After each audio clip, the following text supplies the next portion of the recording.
स्फोटक असू शकत नाही, वास्तववादी आहे आणि वास्तववादी गोष्टींवर मागणी केली असेल देवेंद्रजींनी तर त्यात गैर असण्याचं काही कारण नाही, किंबहुना हिंदू समाजाची अपेक्षा आहे.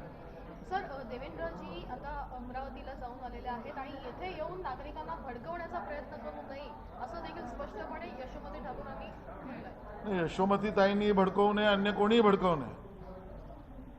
यशोमतीताई फिरत असतील तर ते मात्र चांगलं, आणि विरोधी पक्षाच्या कोणी तिथे जाऊन शांतता प्रस्थापित करून जनतेशी संवाद साधणार असेल तर ते मात्र चुकीचं. ही काही एकतर्फी भूमिका बरोबर नाही. विस्फोटक कोणीच करू नये आणि याबद्दल राज्य सरकारला संपूर्ण मदत करण्याचीच भूमिका देवेंद्रजींनी कालही घेतली आणि आजही आहे.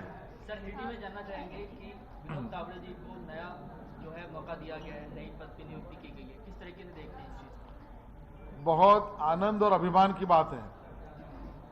भारतीय जनता पार्टी का महाराष्ट्र में बहुत ही निचले स्तर पर बहुत प्रामाणिकता से काम करते करते एक एफिशिएंट मंत्री के नाते काम करने के बाद आज जब राष्ट्रीय मंत्री इस नाते संगठन की जिम्मेदारी मिली तो उसमें भी हरियाणा में उन्होंने किया हुआ काम, ये सब देखकर शायद राष्ट्रीय अध्यक्ष नड्डा जी ने एक और प्रमोशन बहुत कम समय में माननीय विनोद जी का किया है और राष्ट्र के स्तर पर पहले 10-15 पदाधिकारियों में अब विनोद जी का स्थान होगा. ये महाराष्ट्र के लिए बहुत गौरवशाली है.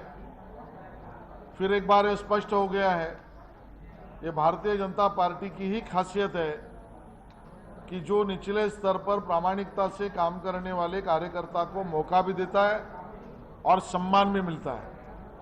अन्य दल तो परिवारवाद,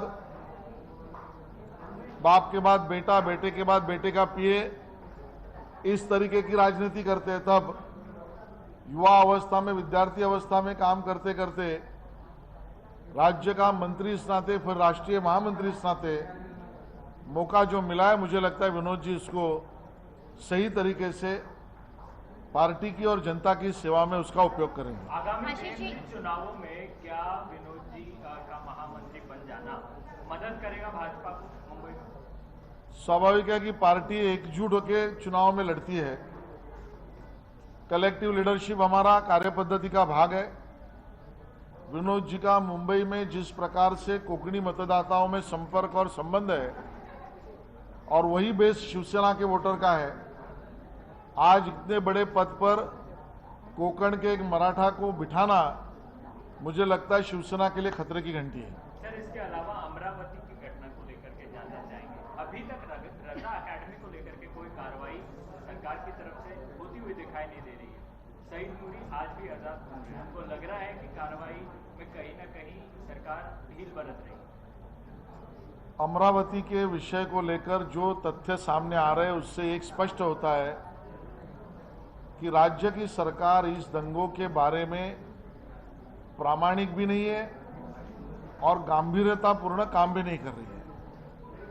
और इसके लिए दिखाई पड़ता है कि जिन्होंने पहले दंगल की शुरुआत की